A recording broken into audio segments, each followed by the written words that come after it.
Hey guys, so I went to get gas the other day and my fuel door was just flapping around, and I thought that the spring inside the door was broke. So I run over to the auto parts store, grabbed me a new spring. Before I took it apart, end up being the attachment on the back of the door where the spring clips on. So before you go about doing it, it's probably better to take it apart and look to see what's actually broken. Two T30 bolts holds it on. There's two T30 bolts up top that hold the fill neck in place. You want to move those off. Take your two bolts loose and you can take it off. The spring is about 10 bucks or $8 if you order it online. You can order the entire fuel door itself with the spring, the clamp, everything involved for about $25. I'll put a link down below. So you take those four bolts loose, the fuel door is off, and then we can see what's going on. All right, so I had to come over to the shop, find a piece of metal, and you can either use an old nail. I found this little steel rod that I'm going to use, and what I'm going to do is cut it to fit across here and just try and weld it right into place. That'll give me something to attach the spring to. The original one, there is a bar that goes all the way across there, and the old spring used to hook up underneath and stay in place. So instead of buying an entire new fuel door assembly, which you can do, I'll put a link to a fuel door in case you want to do it easier. It's $25 or right around $25, but they don't come painted to match. So if that's the route you want to go, make things simpler and easier, go ahead and go that route, or you can go the extravagant route, and we'll see if we can't make this work.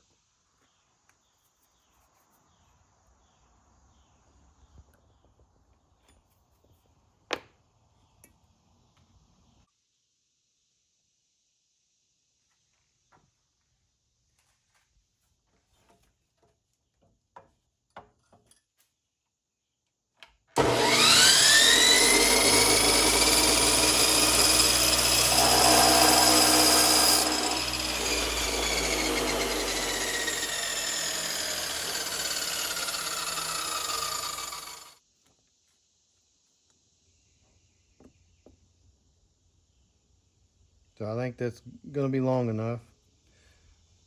Next thing we got to do is prep the metal to weld it. That's the most important thing in welding. Anybody will tell you that. And I'm just going to take it to this grinding wheel, clean it up.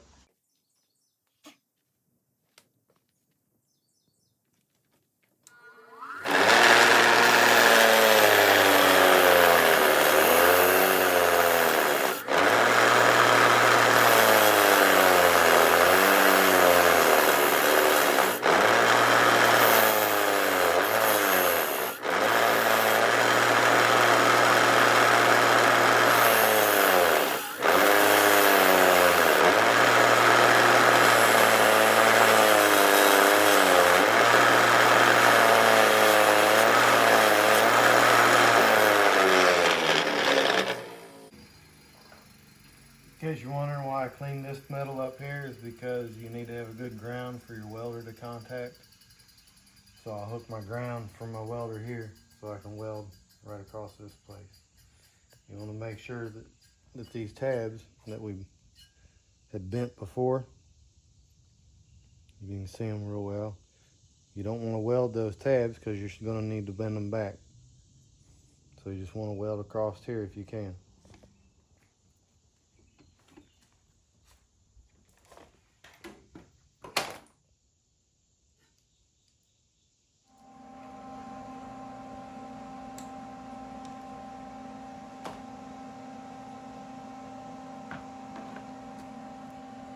So as any kind of welding, You want to weld one spot to make good contact, and then you want to go back, reset your clamp so that you have access. You can see I welded just a little bead over here. It's not going to hold the frame of the truck or anything like that. It's just a fuel door. So I'll go back and I'll weld another spot on this side. And then you don't have to, but I'll turn it over and weld another little spot on either one of these sides. And that way, when you go to put your spring back in there, it'll work like it's supposed to. At least that's the idea.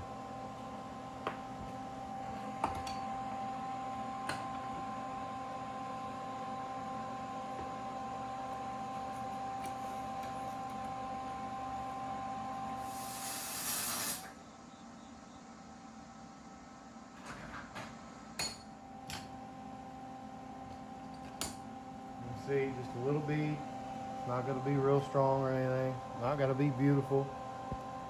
And I could probably just leave it the way it is. But I'm still just going to tack it on the inside.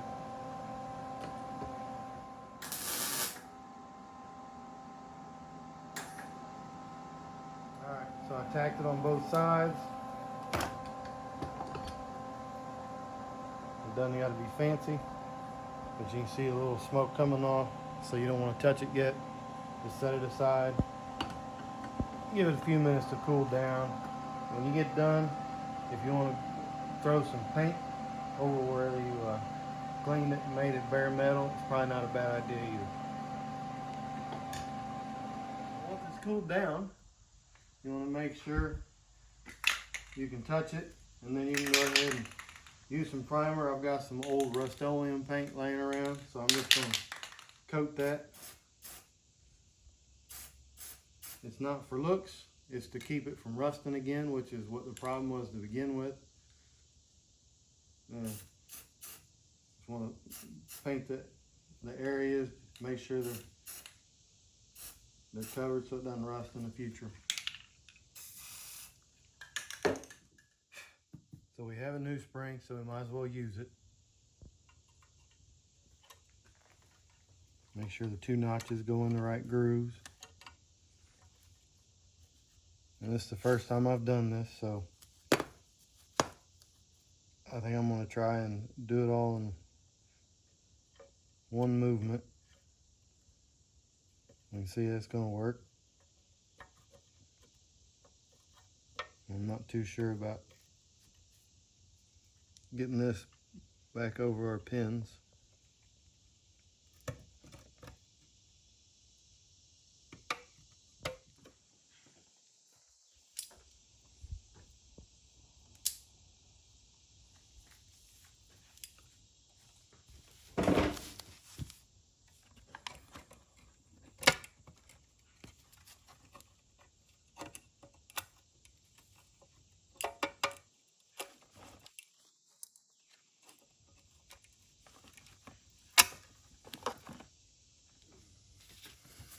Well, that's got one side. I don't know if you can see down in there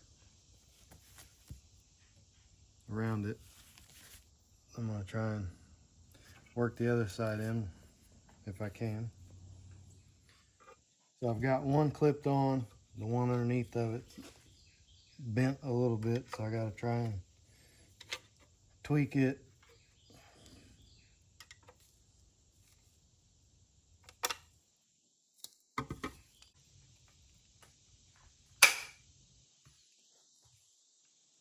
And we still have the other two on the inside that we got to do.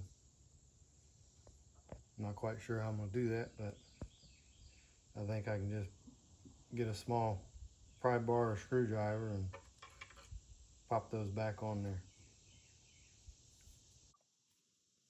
So what I end up doing is just shoving this in there, and bending it back down so it goes over the pin.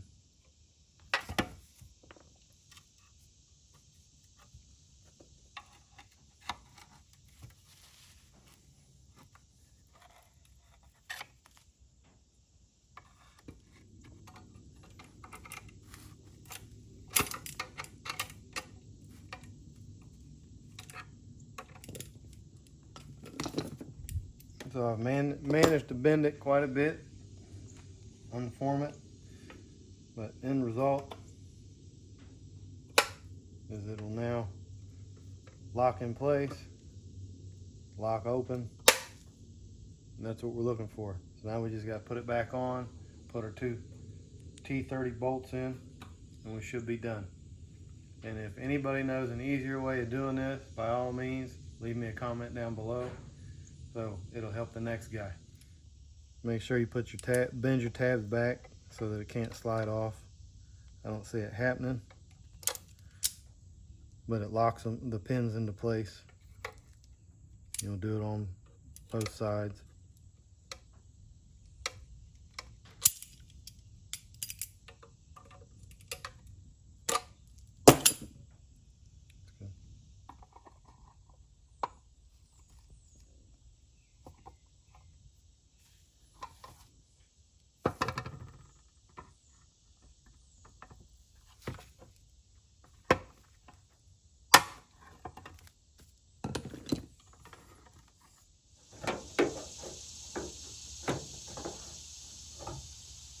I'm gonna go right back in.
Probably a good idea to test it before you put everything else back together.